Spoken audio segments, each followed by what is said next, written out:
So at times we encounter clinical scenarios when, for example, a breast case is going on and we have planned LD flap to reconstruct the defect.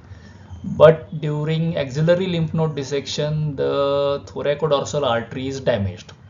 So under these circumstances, can we go ahead and harvest the latissimus dorsi flap based on the branch of the serratus anterior? So the answer is yes in most of the cases.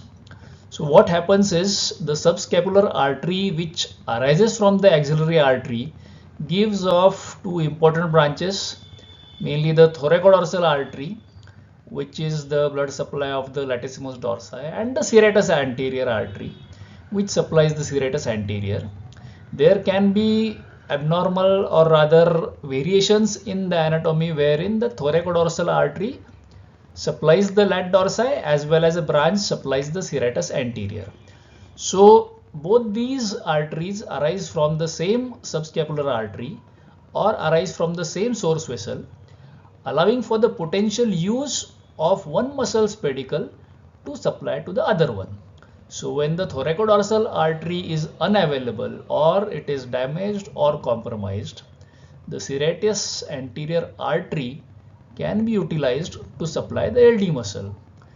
It is generally robust enough to provide sufficient blood supply to the LD muscle, especially when LD is being used as a pedicle flap.